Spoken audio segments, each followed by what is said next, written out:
Good morning or afternoon, everyone, and welcome to this UCL lunchtime lecture on Your Joyful Years, Empowering Good Health and Happiness Beyond 50. It's such a delight to be presenting this. So my name's Amy Spector. I'm Professor of Clinical Psychology of Aging at UCL and Director of the UCL Menopause Mind Lab. And I've been very lucky to meet Joyce in the last couple of years when I started doing my research into menopause, previously working in dementia. And my research focuses on the development and evaluation of psychosocial interventions in aging. So before we begin today's lecture, we'd like to briefly recognise that 2026 marks UCL's bicentenary, and it's an important moment for us as a community. And so to open this event, we'd like to share a short film that reflects on this milestone. And after that, we'll move straight into the lecture. 200 years ago, there was no university in London, and we're really marking the coming of a very radical, very different institution to a city that was the largest city in the world. UCL was to be open to people of all faiths, or indeed no faith. Women were admitted to the Slade School of Fine Art when it opened at the start of the 1870s, and from 1878 women were able to come to UCL, study alongside men and get a degree. And this was way before any other university was giving degrees to women. In UCL's bicentennial year, you can expect a major new exhibition, 3 books, installations from renowned artists, and UCL Illuminated, a spectacular immersive sound and light show on our central London campus. The main chord is going to turn into a multi-day theatre with filming, workshop, lights, laughter, comedy, theatre and drama. It's going to be magic. I'm really excited about telling people the story of how we as an institution have evolved over 200 years and how we're going to evolve for the next 200 years. So it's now my honour and pleasure to introduce today's speaker, Professor Joyce Harper. So Joyce is an internationally renowned award-winning educator, Amazon best-selling author, podcaster, academic, public speaker, fertility and women's health coach and scientist. And I've added my own note to say an avid cold water swimmer and raver as well, which I'm sure Joyce will share with you. She is a professor of reproductive science at UCL Institute for Women's Health, and has worked in the fields of fertility, genetics and reproductive science since 1987, although he looks much younger, and has written over 240 scientific papers and published 4 books. Her main topics of interest are women's health, menstruation, fertility, menopause, reproductive health, education, health and lifestyle. And I just on a personal note, I think it's amazing to see someone who has Joyce's academic accolade, but also is able to engage with public audiences as Joyce has done and continues to do, which is really remarkable. And for people like me, a real inspiration. So before we begin, I wanted to let you know that we still have some time at the end of the lecture for questions, and these can be submitted at any point. So you should have been sent a link for Slido, but if you want to ask questions on Slido during the lecture, if you just Google sli.do and then put the event code #joyfulyears, that should work. And at the end of the talk, Joyce will also share a QR code. So I will now hand over to Joyce for her talk. Thank you for those lovely kind words, Amy. Always a pleasure to work with you as well, and all the brilliant things that you do. And I think this might be either my 3rd or 4th UCL lunchtime lecture. So it's always a honour to give this lecture.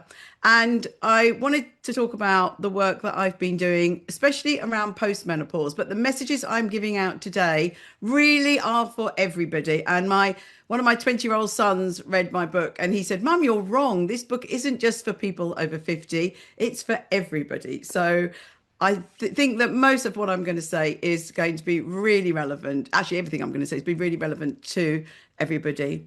So as Amy says, I've written a few books. The 2 I'm going to mention today are Your Joyful Years, which is from puberty to menopause, and Your Fertile Years from puberty to menopause, and Your Joyful Years really for postmenopause. And for this book, and I'm going to give you some quotes from this book during my talk, I decided to write a book about postmenopause because there were so many books about menopause coming out. It's really great since Amy and I have been working in this area. It's really become a topic that people are talking about, which is brilliant. But I also wanted to share the wisdom of the women that I was meeting that are postmenopause and that are really thriving and really enjoying life. And we have this very negative narrative around the whole menopause area, that this terrible thing's going to happen to you. And I will share some information about that. But having met so many women who are really thriving, I wanted to share their story. So I started off with a few people I know who are really happy and thriving, and they referred people to me. So I don't know most of the women that I interviewed for the book before I interviewed them, but it was a real joy to actually write the book, and I learned a lot from the book. I absolutely changed how I lived my life after doing these interviews. And I do a podcast called Why Didn't Anyone Tell Me This? It's in its 4th year. I cover many topics. I do mini series, and I've interviewed many of the women I've interviewed for the book. I've done many on menopause, just about to launch a mini series in a few weeks about trying to conceive. So it covers health, fertility, reproductive health, menopause, etc. And I am going to mention in my talk the work that I've been doing with a number of key people, and Amy's involved with this, and lots of brilliant people at UCL who I'll mention.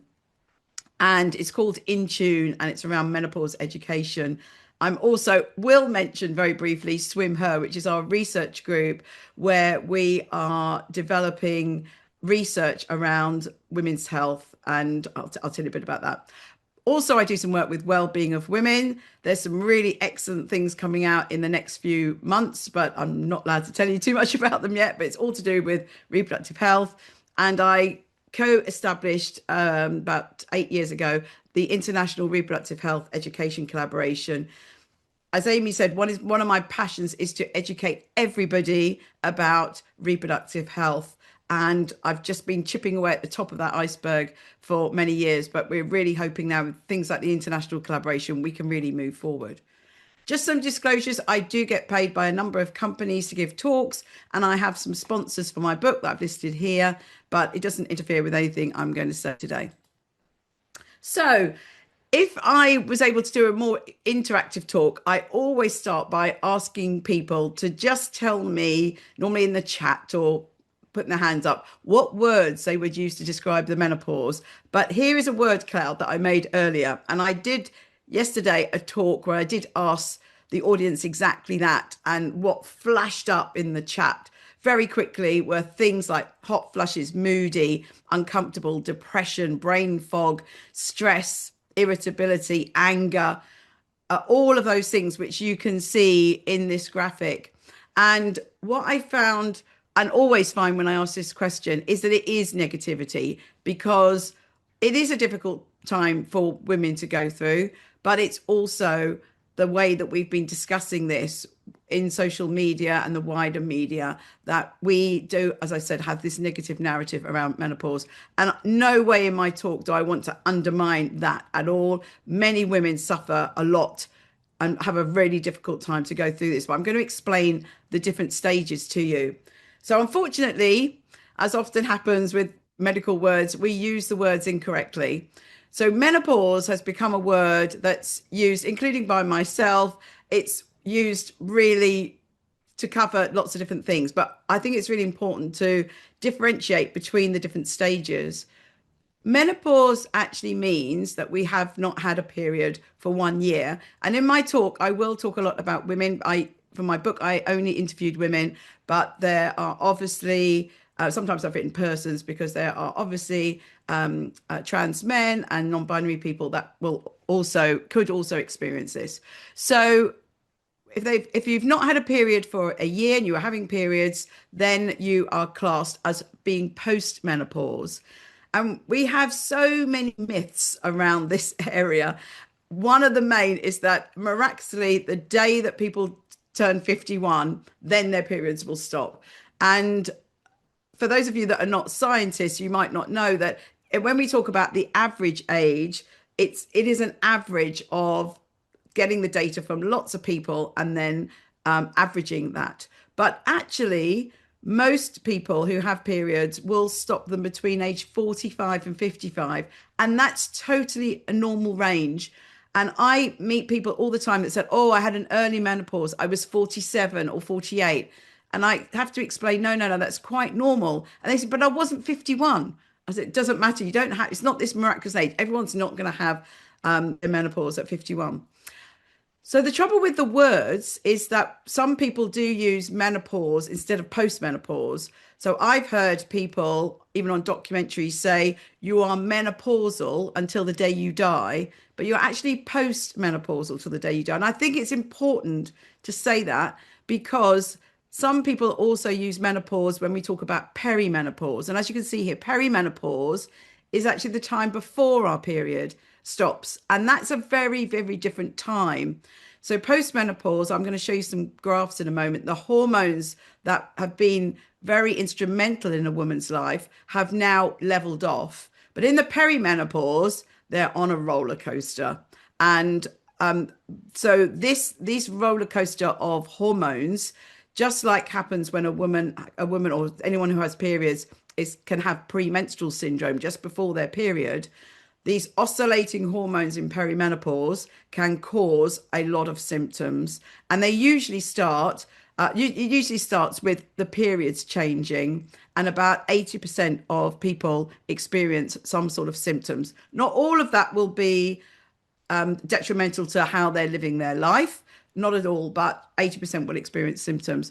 Now, some people don't like this analogy, but it is like puberty in reverse. And I'm going to show you some graphs to illustrate that. So this is a very, very simplified graph. It's only looking at two of the hormones, estrogen and progesterone, which probably most of you have heard about.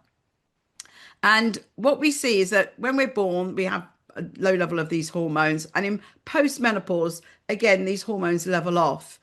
But at puberty and at perimenopause, they really are oscillating a lot and on a roller coaster. In puberty, they're going up, and in perimenopause, they're going down. And if anyone's got teenagers at home, or they know teenagers who are going through puberty, they will know that it can be very difficult for them, both physically and psychologically. And that's exactly what happens in people going through perimenopause. This graph just does very simplistically illustrate the fertile years. So the fertile years, I'll show on the next graph, that these hormones are actually oscillating every month. And you're going to see some quotes in the corners of my slides. And these are quotes from my book. So Tanya D said, my kids were going through puberty at the same time. So it was hormonal havoc in our house. That's certainly very likely to happen. So anyone that's in that situation, I know it's half term at the moment, so might be listening back. If you're juggling puberty and perimenopause in the same house, we really, really have to make allowances for each other. It's a difficult time. So these are the hormones summarized. This is premenopause. These are a few more of the hormones here, also follicle stimulating hormone and luteinizing hormone. And here shows on a normal menstrual cycle, they go up and down each month. Perimenopause, they've just gone crazy. And postmenopause, they level off. So if you're experiencing perimenopause, you won't know each day how you're going to feel. As I said, these hormones are very strong physically and psychologically. So you could wake up one day and they're in a different ratio and you're feeling great. You can wake up the next day and they're in a different ratio again and you feel angry, etc., etc. And Joe P, I love this quote of hers. She said, she wasn't actually referring to this particular graph, but I had this graph, and then she had obviously seen a similar graph. And she said, first, it shows premenopause with an even rhythm of predictable lines showing the hormonal ups and downs during a 28-day menstrual cycle. Last, it displays postmenopause, where those same lines flatten into a tranquil ripple. Sandwiched in between is perimenopause, drawn by Emily, a tired and grumpy 3-year-old who has gone on a crayon bender. There is no rhythm, predictability, or tranquility to see here. Now, one very, very important message is that everyone going through perimenopause will experience this differently. And it's a very individual, just as a menstrual cycle and premenstrual syndrome and having a period is individual. This stage of someone's life is very, very individual. So if you're working with people, or if you're someone going through this, don't think, oh, my friends or my sister is fine and why am I like this? there's many factors which I won't go into that can really affect, actually I will go into some of them, will affect how you feel during this time. So it's so individual. Now, again, if I'm giving a talk where I can interact, I tell people, before I show them this, I tell people to shout out the symptoms. And it's really interesting because for a long time, the main symptom people talked about was hot flushes, or night sweats. These are the vasomotor symptoms. And that was the common thing people used to shout out at me about 10 years ago. But now people are becoming more aware of the other symptoms. So there are obviously changes to your menstrual cycle. The periods can become closer together, further apart. They become heavier. Lots of people experience really heavy, the heaviest periods they've ever had. And also the very painful periods. Is something that can happen. My last few periods were really painful. I almost went to accident and emergency. I was in such pain with these periods. The other important one is genitourinary symptoms. So the tissues of the vagina and the vulva can become thinner. They can become less moist. That can cause lots of problems, really uncomfortable feelings for people with that. Also itchiness and dryness, which can affect how you feel during the day. And this can also lead to sexual difficulties. And these are all really important. And these are mainly due to perimenopause. But there are other really important symptoms, but they can overlap with other conditions. And psychological symptoms are really important. And these are the main ones people tell me about when I ask this question. And Amy, this is something that she's doing loads and loads of research in. It has become a really hot topic. 10 years ago, people weren't talking about this, and it really is important. And I think it is made worse because of the way we're living our lives. We can't deny that most of us are living a very different life to our mothers and our grandmothers. And we are juggling so much more that this has definitely made those psychological symptoms much more important. But they can overlap with other conditions as well. Same with joint and muscle pain, same with fatigue and sleep issues, and weight gain's a really controversial one. I could spend the whole 35 minutes talking about the symptoms, but I want to really get on and talk about how I think we can help people to really thrive post-menopause. But these are all really important. And this is a diagram from the NHS website about some of these symptoms. I've looked at all of the society websites to do with menopause and obs and gynae and women's health, and no one yet has produced a list that we feel is the definitive list. So this is still unbelievable in 2026, but this is still a work in progress. And what is added to the list, you'll see, really varies depending on what list you look at. So there is a lot of research to be done there, but it is happening. Long term, there's issues such as osteoporosis, heart disease, Alzheimer's. I have done podcasts on a lot of these issues. All my podcasts are free. You can get them from various places, anywhere you listen to a podcast, and learn more about that if you want to know some more. So this is my very first survey that I did actually on menopause. And it was an online survey. I've done many different focus group surveys, interviews with women over about the last 10 years. And this is the first survey we did. And 3,500 women replied within a week. It was a very hot topic at that time. It's a bit harder to recruit now. But the clinicians that I was working with were very shocked at the data. They thought hot flushes and the night sweats were going to come out top. And hot flushes is actually number 20, and night sweats here came in at number 10. And Amy would be interested in this for sure, because if you look at these, so many of them are psychological conditions: mood swings, brain fog, even fatigue, poor concentration, anxiety, irritability, and it goes on. Vast majority of the top symptoms they said they had were the psychological symptoms. So it's really been important, and there's much more work being done on that. But let's talk about management and treatments. And HRT, or hormone replacement therapy, is the main treatment that people give if a woman or anyone is experiencing issues that are affecting their quality of life around these menopause or perimenopause symptoms. I'm not going to go into it. We have done our In Tune group did a webinar a couple of years ago for International Menopause Day. You can find it on YouTube. There's links to it in various places, but we covered that with some of the world experts. World experts on hormone replacement therapy, and they explain everything.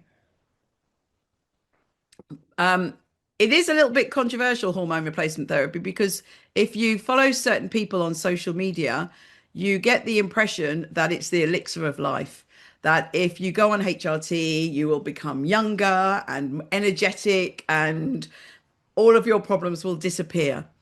And it's not, unfortunately, the elixir of life. And we do have data that it treats certain symptoms like hot flushes, etc. And there's, again, more research being done. But in my view, it's not something that everyone would want to take or need to take. I personally have never taken it. I didn't feel my symptoms were enough to warrant taking medication for. It was my personal view. I know people that have been on it and love it, say they're never going to come off it. I know some that tried literally every dose they could and it just didn't work.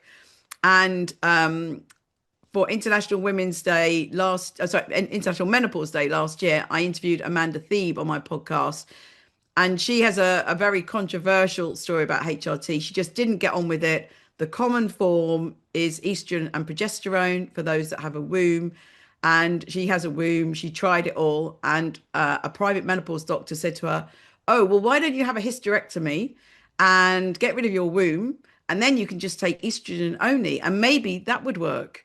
Anyway, it's a long story. I'll let her relay that to you on the podcast. But she didn't have a hysterectomy, and she's not taken HRT, and she's fine. But some people, we've got some people that feel everyone should be on it, and some people feel nobody should be on it, and most of us are in the middle.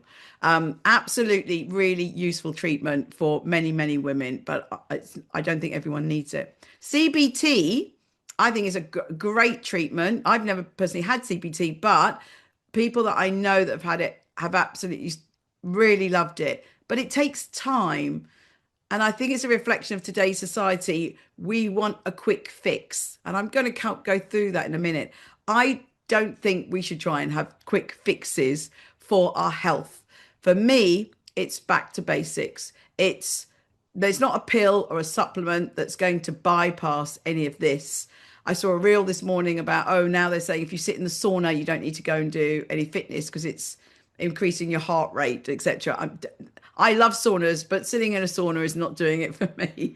You can't beat this. If you want to have a good, healthy life, you have to invest time. And CBT takes time, but it's got great results. There's a number of other drugs that have been developed for those that don't want to go down the hormone replacement route. And there's some alternative and complementary therapies with varying evidence. Some people try them and really get on with them. But for me, no matter what you are doing, if you're taking HRT or having CBT, whatever you're doing, I think that menopause is a wake-up call to say, right, let's get in tune with your body. That's one of the reasons why our program's called In Tune. And let's look. If you're not doing it now, which many of us weren't because we're too busy doing all the other things we do and juggling our lives, it's time to look after our lifestyle. And when you've gone through the menopause, you're definitely more than halfway through your life for most people. And it is a great wake-up call to say, okay, what do you need to address in your life? And Bookie was one of the great people I interviewed for my book. And she said, I dubbed myself the queen of self-care. I'm very precious about looking after myself. Very, very precious. So just a summary. This is some of my papers. For those at UCL, you can easily find my full publication list on my UCL website. Also, anyone else on my own website, I'll share at the end. You get a link to my papers. This is not all my menopause papers, but it's a few of the surveys that I did. And what the women said was, we weren't educated. We haven't had any education. Again, if I ask an audience who learned anything about menopause in school, no one ever puts their hand up. So women are entering, or people who are experiencing this are entering this key life stage without any idea about what it is, about the symptoms, about the treatments, about how this can impact their lives. And I work with some brilliant, brilliant GPs who are fantastic at helping their patients with menopause. But the women said that there were problems with some of their GPs not understanding. Very common for women to go to their GP in their late 40s and the GP to say, you're too young to be going through the menopause, but you're in your late 40s. You're really not too young to be going through the menopause. So lack of support. And this is one of my favorite quotes. I've literally got thousands of quotes, but the lack of information is shocking. I didn't know the symptoms, so didn't join the dots until I spoke to a friend. We are both nurses and we didn't know. So this is our brilliant program that we've been working on. This is the brilliant, brilliant team. Shima Tarek here in the middle, and Nikki Kay and Florrie and Polly were the people that really helped with this at the beginning.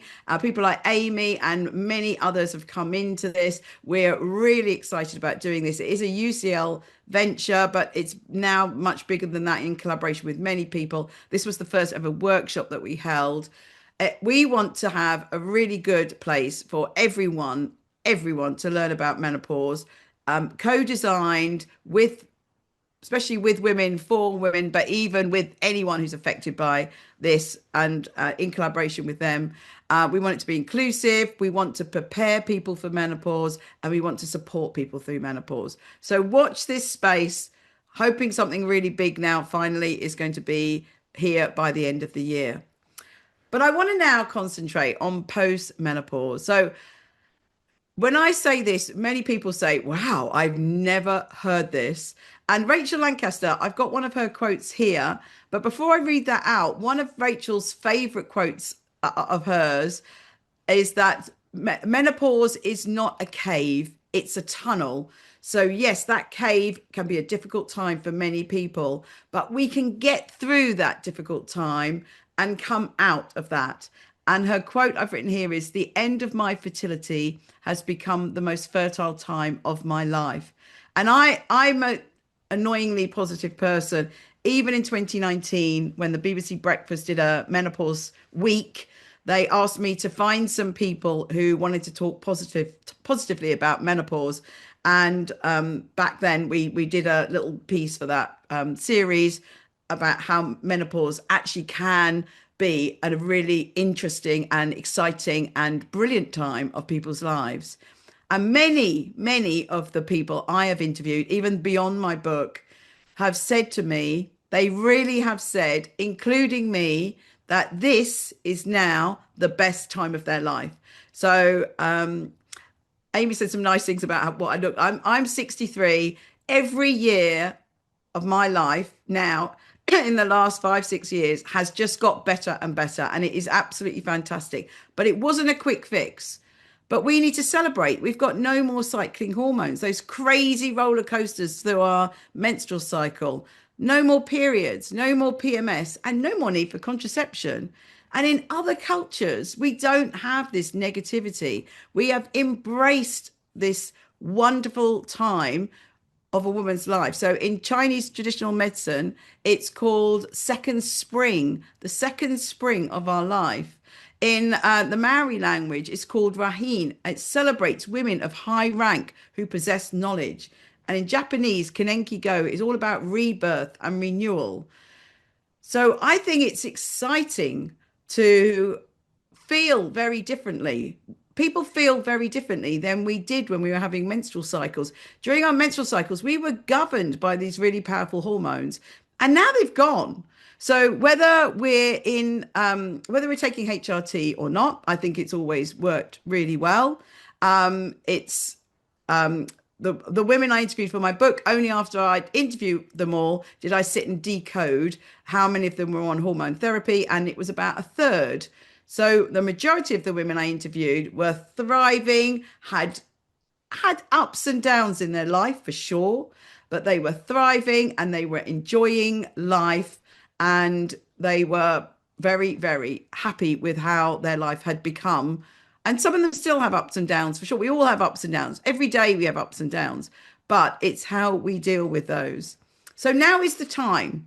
We are all aging, and I asked many, many people what they think about aging. You can read it in my book or other ways I put it out. But we want health span. We don't want to just live long. We want to live healthy and long. And Nitu, who's on my podcast this week, did a brilliant quote, which is out there. It's been, many people have said this quote. She said, if you don't spend time on wellness, you have to spend time on illness. And many people I speak to say, I don't have time to do the things that you're talking about, Joyce. Well, we need to find the time. We often are caring for other people, not ourselves. And self-care is not selfish. We really need to do it. But as I said, there's no quick fix. And Anne, who's one of the women I interviewed for the book, said that she wants to make a difference, especially to the way women get older and age and live healthier and happy lives. And I'm really determined not to leave any woman behind. That was a lovely quote from Anne. So in the last few minutes, I'm going to go through these are actually all the chapters of my book, the pillars of health and happiness. So health, I think we all know this stuff, and I'm going to remind everyone about it and really hopefully help everyone have permission to spend some time on self-care. So nutrition, exercise, sleep, mental health, friendships and community, they are our pillars of health. We have a lot of evidence. I'm an evidence-based scientist. We have decades of evidence showing that if we look after these pillars of health, we will feel better right now, really, really right now. I keep telling people, you will, if you're starting an exercise program, it might take a few weeks, but you eventually will feel better. But the cherry on the cake is that it will reduce your chance of all chronic health conditions, cancer, obesity, dementia, heart disease, etc., etc. So this should be non-negotiable. And I'm going to explain how I think it's non-negotiable, but also happiness. I'm going to talk about happiness and why looking after hobbies, challenges, relaxation, sense of purpose, and sex and love are also important. So nutrition, Jessica said, I think women have a very complicated relationship with food, and we certainly do. We know that the foundations of a nourishing diet are things like protein and carbohydrate, our macronutrients, and also the vitamins and minerals and micronutrients. But we have too many people eating ultra-processed food. And Chris Van Toonigan, him and Anzand have both very kindly written comments about my book that are on the in the book and on the cover of the book. And Chris's book, Ultra Processed People, is highly recommend everyone to read this. You will never eat a Pringle again. I've never met anyone who's read that book who will put a Pringle in their mouth again, but much more. And you'll become really conscious about what you are doing. This is a photo I took when I was visiting my son this summer in America. And these cookies are they're like about 5 of a normal cookie size. I mean, it was just gross. So much more to say about that, but I'm not going to. Alcohol. Wow. We think alcohol makes us feel relaxed and calm and everything else. It might do for a few minutes, but it doesn't stay like that. Many of the women I interviewed for the book said they cannot drink alcohol anymore. They've listened to their bodies. They've realized that even one glass for some of them, or the hangover the next day, is so much worse.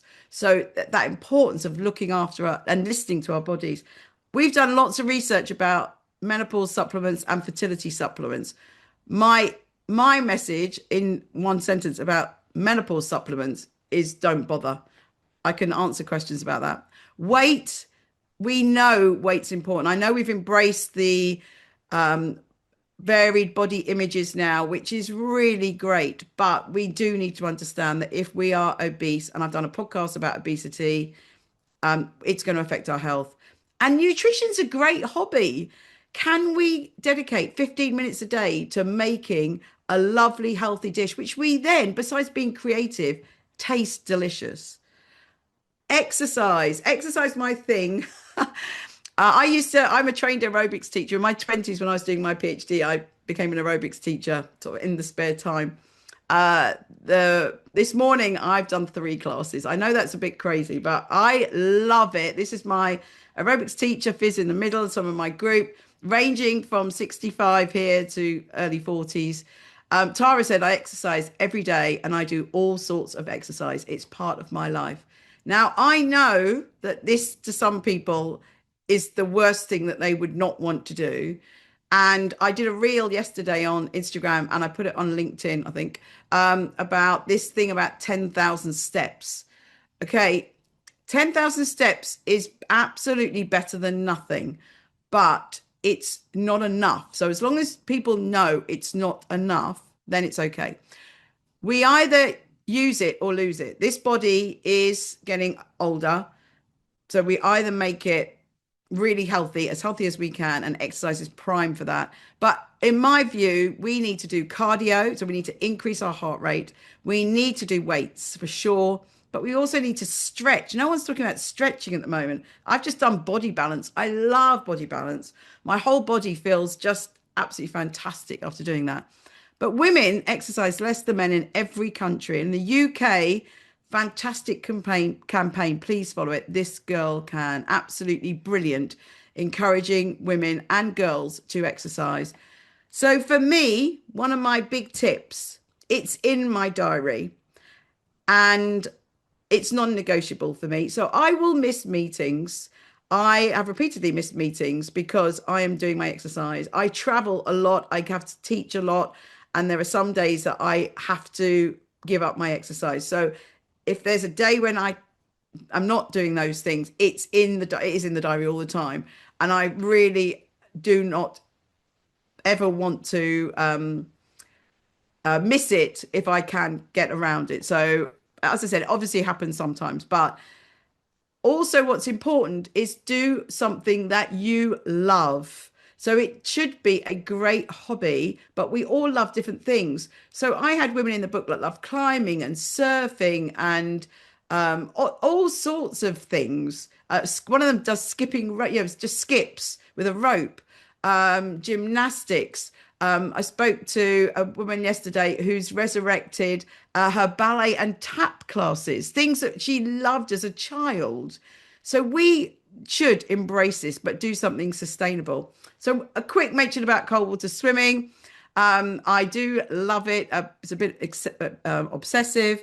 And I did a study a few years ago, a survey of women that swim to ask them how they felt. It helped them. Did it help them? Did it help? We had listed a load of symptoms. Did it help the symptoms? And they absolutely said that it wasn't so much about the friends or being in nature. It was about the cold water. We're very lucky in England having cold water. And we're about to do some more studies on cold water swimming and menopause. Sleep. This is a tricky one for lots of people, but if we're not sleeping, it is torture. That's one way of torturing somebody. Our body needs to rest. It needs to reset. It needs to restore. And we have a sleep cycle every 90 to 110 minutes. And we do about 4 to 6 of these a night. So if you wake up, you may probably wake up when you've just come to the end of that cycle, sort of subconsciously. But as I said, it affects everything we do in the day if we haven't slept. And how we're living our life is really important. I was at a conference recently and there was a session about menopause and sleep, and all they talked about was new drugs to help women sleep. And I just couldn't believe, they even said that how they're spending their day is really preventing them from sleeping. So surely one great way is to reevaluate how they're living their day. Oh, anyway, our bedroom should be our sanctuary. It should be tidy, airy, and we should think about bedtime and morning rituals, so not scrolling, etc. People struggle. It's important to work on it. And Emma said, generally I sleep very, very well. I go to bed early. I'm rarely awake past 10:30 and I'm up at 6. I need my sleep. I'm not somebody who can function with little sleep. Very few of us are. And Amy's speciality, mental health. Mental health, we've got stress, anxiety, low mood, loneliness, irritability, anger, depression, PTSD. I mean, I am absolutely someone that this does happen to me. There are beta and gamma brain waves, and they're the brain waves that help us get things done. But we can't stay in those states all the time. We will just have burnout. And I have done that recently. I've spent too much time on the go, go, go. And it's important to clear our minds, like we clear our computers. One of the people in my book said it's like we've got loads of tabs open, like our computer. We need to know what's in our toolkit when we need to use these tools to prevent a crash. And Stella said people expect their mental health to be okay without putting any effort in. We're not going to be happy all of the time. These feelings are signals to look at what's going on and what you maybe need to change in your life. And friends and family, really important. Loneliness is a killer. This is me at a festival this weekend. I do love day raving. I day rave, not night rave, because I go to bed. And Athena said, invest in your friendships, value your friendships. And it's really important. And it's really important to have friends, to have a community, and also for women to have the sisterhood, so relationships with other women. And one of the reasons why this is so important is actually illustrated in the next slide about happiness. Having friendships and community and having happiness in our life reduces cortisol, which I think most people would have heard about now. It's sort of trending. There's a lot of myths around that you've got this cortisol belly and all these other crazy things, and take this supplement and it will all go. Reduce cortisol by having friendships and spending time on happiness.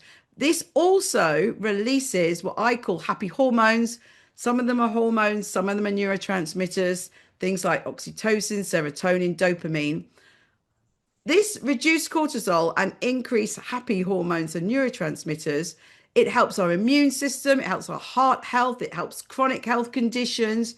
It's not being selfish.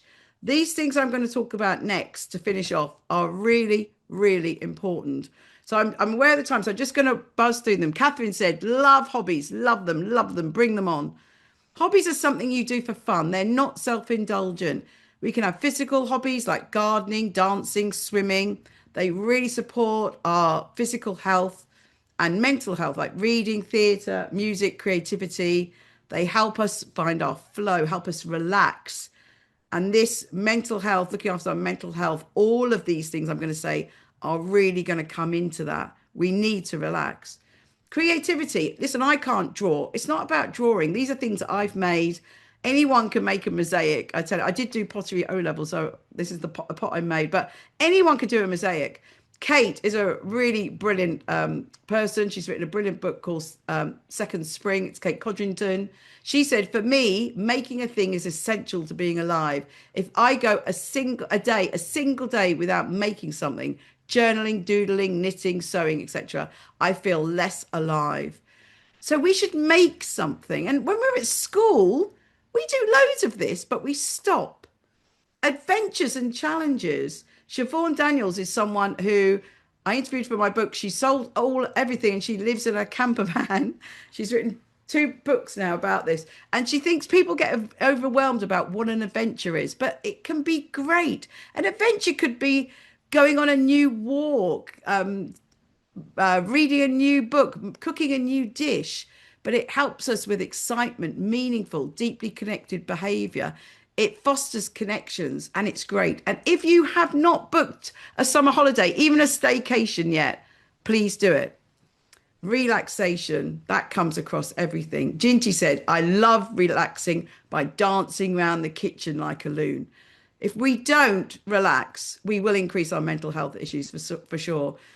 And this is anything that we can do. It might be having a walk in nature, quality time alone. Our phones don't help. Try and stay for a few hours, an afternoon, an evening with no phone. It is a work in progress. As I said, it's a work in progress for me. And it's so easy to get lost in our work-life balance. The last 2, sense of purpose. Honor said, I still don't really know what I want to be when I grow up. She's in her 50s, by the way. I don't think I've found my full potential yet. There's a Harvard study of happiness, and it shows that the people that it's a really long study. They followed men through for generations, and it's about their meaning and direction were the things that brought them happiness. So think about what is your sense of purpose. And many of you here will be working. Do you want to retire? Do you want to retire but then take up something else? Having that sense of purpose is important. And sex and orgasms are good for your health. I do a talk at a festival, at this festival, a number of festivals, about why they're good for our health. Helga said, so healthy, so good for you. A great thing that it does with our body. Really good. We don't have to worry about contraception. If we haven't got a partner, we can do this together or alone. Libido can go down, and there's issues that can happen as we age. I've talked about vaginal dryness, but also for males can have problems. Conversation. It's about having conversations with our partner as our bodies change. So in conclusion, I've rushed through loads of stuff there, but looking forward to some questions. These are some conversations I've had in the last literally month. I am doing lots of conversations with various people. It's time to listen to women, and it's time for conversations. So my take-home messages are: there's no quick fix to a healthy lifespan. We have to make time. And my concluding comment is, take small steps. Don't be like the people in January that all head to the gym and say, right, we're going to now do a class every day, and they're not there in February. Sustainable, small steps. Think about quality, not quantity. And start this by checking in every day. Before you get out of bed, just spend a bit of time. What am I going to do today for my self-care? What am I going to do today that brings me some joy? It might be 15 minutes, going for a walk, reading a book, dancing around the kitchen. And Liz says, be kind and compassionate to yourself first, and then you can give to others. Right. Oh, just that's my wonderful team. I shall flash that up. That's all the wonderful people I work with. And if you want to follow me on social media, I have got a website, joyceharper.com, Instagram, LinkedIn, etc. It's at Prof. Joyce Harper. Thank you. A few minutes over. Thank you so much, Joyce. That was a really invigorating talk. I've written quite a few things down that I need to try and make sure I follow myself. So thank you. So we'll kick off with some questions. I'm going to just go through in order. So the first one: if you interviewed 50 men, do you think you would have found the same themes? No, I don't. And yeah, I am asked that a lot. I do think it's important for a man to do that. We need a man who can do that. I don't think it would be fair for me to interview 50 men. We are very different species, if we like. Sorry if that was a bit controversial, but and a lot of this stemmed from menopause. There's a lot about their fertility journeys, etc. I had infertility for years.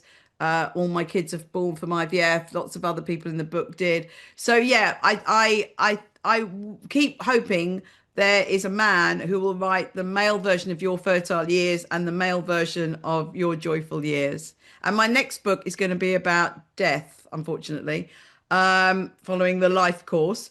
And again, I'm writing it from a woman's perspective, so I need a man to do that as well. Any volunteers, come and let me know. Okay, now that's great. So there's a position out there for someone to take to write that book. Thank you. So Caroline asked, where can I find lifestyle advice, especially about menopause, that is credible? There are sites offering advice at high price, but my budget is limited. Yes, sorry about that. There really is. So as I said, everything I've just said, I'm glad she asked that. What's really important is all of the things I said, starting from the nutrition right through to the end of sex and love, is really, really important for all of us. And in my career, I do a lot of work with schools. I speak to a lot of girls that are having difficult periods. Then I speak to a lot of people who are having fertility issues, and then a lot of women or people with perimenopause.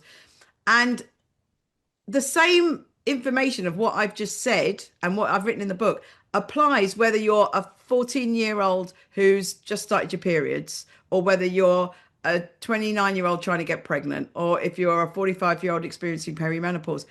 All of those back to basic lifestyles and for health and happiness apply to everybody. So that it's just the basics. It's really back to basics. But on the information that we're doing with In Tune, there will be incorporated into that a lot about lifestyle for sure. So as I said, we hope it'll be out by the end of the year. I know there are people that are charging silly money for silly things that I really don't agree with. I see stuff all the time. You know, I saw, unfortunately, somewhere recently, IV drips to help you boost your vitamins in your blood. I mean, really? We don't need any of this crazy stuff. We don't need a magic pill or any weird, oxygen chamber, all this stuff that people are doing, grip strength, weighted vests. I mean, all this stuff is crazy. Just think about it. You don't need to spend any money, any significant money, on what I've just talked about. Some things cost a bit. Even exercise doesn't need to cost money. And I know nutrition does need to cost something, but everything I've said is easily accessible. Don't believe all these fads. As I said about the sauna, the reel I was listening to said when we were young, you were supposed to stand on this vibrating belt around your bottom, and then there was this other thing years later, table that you just lie on the table and it's going to exercise all your body. I mean, none of that's true. So everything I said is common sense. I'm sure people know. I just want to remind you, and we need to say everything I've just said in schools. If you eat ultra processed food and you don't exercise and you're not sleeping, chances are your periods are going to be worse, even if you're 15 or 50. That's really helpful. I think it is. As a consumer myself, I think the market's overwhelming, particularly things like supplements. I heard yesterday on a podcast that about 1,000 new supplements are being sold every year, and in the US they can be sold without any safety regulations. So I think a top tip is evidence-based rather than just someone saying something's clinically proven, because it doesn't really mean anything, does it? Okay. I can tell. I'll just quickly say we have done, as I said, we've done lots of projects, and we've submitted one paper. We're just editing it. Hopefully it'll be out soon. But a lot of them say it's not just supplements, but other menopause things say clinically tested, clinically proven, scientifically, and we can't find it. We've looked on websites, we've looked in published journals. We can't find evidence for almost all of it. So don't trust it. Really don't trust it. Yes, absolutely. So I have a question here about culture, which I think is interesting. So you gave some really nice references of some languages where there's a lovely word for menopause, but I wondered about experience of menopause in cases where it's maybe a taboo subject. I've heard that some languages don't have a word for menopause, and it's potentially stigmatized as a negative thing because the woman is no longer able to reproduce. Have you got any thoughts on that, or for people perhaps from cultures where it feels much harder to talk about? Yeah, I know. Nigat Arif kindly wrote the foreword for my book, and some people may know her. She does a lot on TV and in social media. She's a brilliant educator, and she said in the Pakistani language, there's no word for menopause. So there are a number of languages. We have done a study with Black women. And it's published. You can find it if you link to my publications, where we asked Black women about their experience around menopause, and it is going to be different. It's going to be. We've also done a number of focus groups with our In Tune work. We haven't submitted this work yet, but we've done focus groups with different cultures, different sexualities, different gender identities, women who were disabled, women who had breast cancer. All these people are, and there's a much bigger list than that, are going to have different experiences and need different education and different support tailored to them. So that is the absolute grounding of our in tune work, that we want to co-design it with all of those, as many groups as we can, listen to as many women as we can, and others, and make sure that the education support we offer is really inclusive. But it's we've been working on it for years. It's a big take because it's a big ask. So we're getting there. We are getting there. Great, thank you. There's a question here about any correlation between difficult puberties and difficult perimenopause. Because you talked about the hormone fluctuations, and we saw those graphs, and there's some similarities. Is there any research or anecdotal evidence to suggest a link there? Yeah, there is work that's starting to come out for sure, and there is starting to be a suggestion that if you had that really difficult puberty, then that might be linked. The trouble is we haven't really studied puberty. So it's a big piece of work that needs to be done properly for sure. But there's a lot of anecdotal evidence. I also wanted to say it's very rare to discuss this with. It's important to discuss this with every time we talk about menopause. But people that are neurodivergent, I have done some work in this area. They can find the perimenopause really triggering for various reasons, and there are also a lot of women who are being diagnosed as neurodivergent, especially ADHD or autistic, during their perimenopause. It's coming up in every of those conversations that I've done. There's a few women in the room who have become aware the perimenopause can really bring stuff up. It can bring things, it can bring grief up that you might have been masking for a long time, and it makes a lot of people question things. They question their job, they question their marriage, they question everything. And historically, menopause was called the change. And it's true. We change. We can really change. And it depends which way we want to go. And I just want to give people the tools to hopefully make a more educated way that they change, and a healthy way. Thank you. I think this is probably our last question, just for a quick answer. So how can we support the women in our lives going through perimenopause, menopause and postmenopause? So I'm wondering whether that's possibly coming from a man or someone who is not going through it, and talking about supporting others. Any top tips on that? Yeah, there's something that we always say a bit tongue in cheek, but women, when they go through the perimenopause, they don't even want to listen to their husband breathe, and definitely don't want to listen to their husband eat. But it is true. We get it. Oh, definitely. Oh, I didn't even say that for sure. I think conversation is the way forward. As I said, every woman's going to be different. Every woman or person is going to have different needs. Some might really want a lot of support. Some might just want you to pull back, and if they're walking in the door and their partner can see it on their face, some will want them to make them a cup of tea. Some will want them to just leave them alone. Some will want them to ask how their day's been. We can't answer that. The only person that can answer that is that person. So conversation is absolutely paramount. Sit down with them when things are calm, maybe on date night, and say, right, I really want to support you. How can I do it? Tell me what you want to. And also for that person who's asking that question to realize that it's not personal. It's really not personal.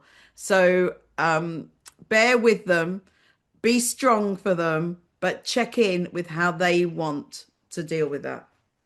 Brilliant. Thank you so much, Joyce. We've come to the end. Before we close, if you'd like to sorry, I should say thank you so much, Joyce.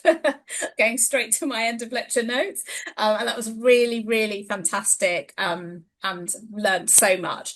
Just before we close, before everyone disappears, if you'd like to explore more of what's happening during UCL Bicentenary Year, there are several ways to get involved. You can book a place on UCL 200 walking tour, discover our full programme through the UCL 200 events calendar, and visit the UCL 200 exhibition, which is running throughout the year.